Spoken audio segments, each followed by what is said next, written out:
everyone, today we are going to be covering everybody's favorite mini boss in Lies of P. We are going to be covering the Door Guardian today, and they're found at the Arch Abbey entrance, really close to the end game of the Lies of P here. So we'll get right into it. Let's go. So as mentioned, this is everybody's favorite boss fight. There's no Spectre summons, it's just you and him, and he deals a whack of shock damage, which really sucks for your energy.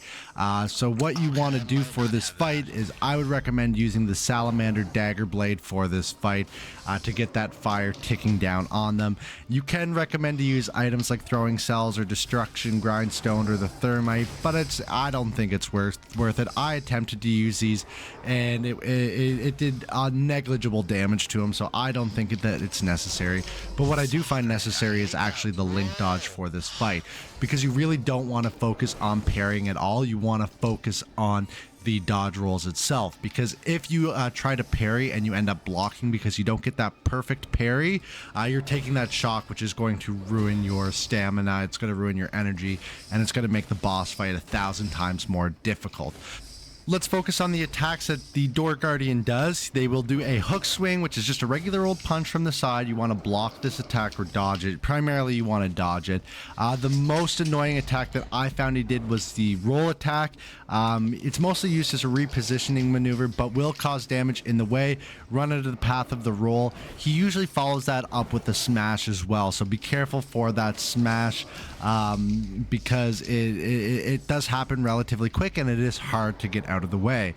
He will also do an uppercut punch and a stomp, and you just want to back out of the uppercut punch and you want to dodge away or backwards with the stomp, and you want to wait for the follow-up attack as well.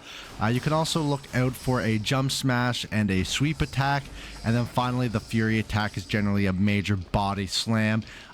He kind of follows you and tracking with his elbow, and he would normally follow up with a roll attack to reposition themselves anyways. So let's get into the strategy for beating this boss fight. It is like Champion Victor, where he does rely a lot on the heavy punching, smashing, and slamming, and they are relatively all easily dodgeable. You don't want to hit him to his left side, only because whenever you hit that side with the gem or whatever you want to call it on it, it always bounces off of it, so you actually can't get multiple hits in. You want to try and hit him from the left side or from the back. I would recommend using the dagger for this fight, only because getting that fire procced on him is really strong.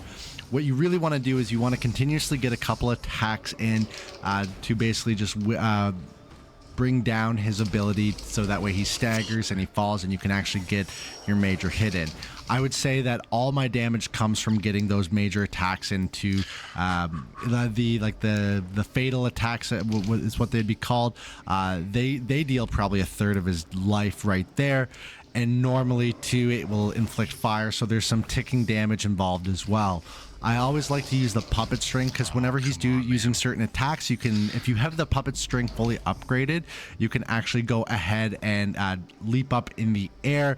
You want to time this correctly, so that way he's not coming down with a slam attack as you go and do that, to make sure that you are getting the most out of the attack.